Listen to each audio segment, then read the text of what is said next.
والبحر بما كسبت أيدي الناس ليذيقهم بعض الذي عملوا لعلهم يرجعون যার মর্ম দ্বারাই পৃথিবী অশান্ত হয়ে যায় মানুষের বদ আমলের কারণে।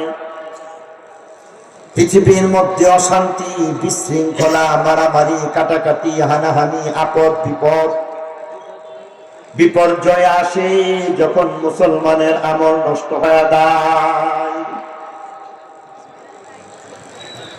মুসলমানের আমল যখন নষ্ট হয়ে যায় তখন বিপদ। আয়াত কারিমার ব্যাখ্যার মধ্যে হাদিস এসেছে অনেকগুলি। কোন কোন হাদিসের মধ্যে 15টা কবিরা গুনাহের কথা বলে জানায় দেওয়া হয়েছে বিপদ কেমনে আসে। কোথাও বলা হয়েছে 6টা কবিরা গুনাহ, যেখানের মধ্যে বলা হয়েছে এই সকল কবিরা গুনাহের ফল ভালো না। কোথাও 5টা, কোথাও 3টা, এমন ভাবে কোথাও না কোথাও কোনো না কোনো গুনাহের কুফল আল্লাহর পক্ষ থেকে আমাদের নবী হাদিসের মাধ্যমে জানায় দিয়ে গেছে। আল্লাহ নবী 1500 বছর আগে যেই সব কথা বলে গেছেন প্রত্যেকটা কথা সত্য। কোরআনের আয়াতের মধ্যে আল্লাহ বলছেন আমল নষ্ট হয়ে গেলে বিপদ।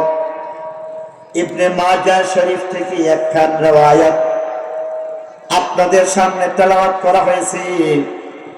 আল্লাহ নবীর কথা অক্ষরে অক্ষরে এমন ভাবে সত্য হয়ে গেছে। আল্লাহর নবীর কথা প্রত্যেকটা কথা সত্য, সত্যবাদী নবী, সত্যায়িত নবীর কথা সত্য।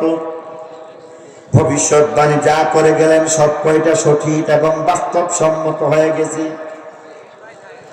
আব্দুল্লাহ ইবনে উমর রাদিয়াল্লাহু তাআলা আনহুমা থেকে বর্ণিত riwayat, যেখানের মধ্যে তিনি এক সময় বলেন যে আমাদের কি সম্বোধন করে দয়া করে মায়া করে আল্লাহ নবী আমার জন্য আপনার জন্য উম্মতের জন্য সতর্ক বার্তা পেশ করেছে।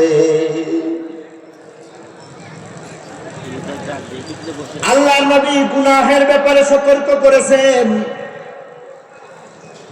কুওয়াতে নেকি নাদারি বদমতুন, কবি বলেন নেক আমল যদি যথাসম্ভব করো অসুবিধা নাই, গুনাহের কাজ করতে পারো না। নেক আমলের শক্তি না থাকলেও কমপক্ষে গুনাহ থেকে বেঁচে থাকার চেষ্টা করো। আল্লাহর নবীও কেমন যেন আমাকে আপনাকে সতর্ক করার জন্য বললেন সাবধান সাবধান, গুনাহ করলে তার পরিণতি ভালো হয় না। প্রত্যেকটা গুনাহের কারণে জগতের মধ্যে কিছু না কিছু বিপদ আর আপদ লাগে। أقبل علينا رسول الله صلى الله عليه وسلم فقال يا معشر المهاجرين। লক্ষ্য করার বিষয় মুহাজির সম্প্রদায় তাদেরকে এমন ভাবে সম্বোধন করলেন আর বললেন শুনো মুহাজির সম্প্রদায়, তোমাদেরকে মায়া করি বেশি। আমি নবী যেমন ভাবে দেশ বাড়ি ঘর সবকিছু বাদ দিয়া একমাত্র আল্লাহকে রাজি আর খুশি করার জন্য আজকে মদিনার মধ্যে হিজরত করে চলে আসছি,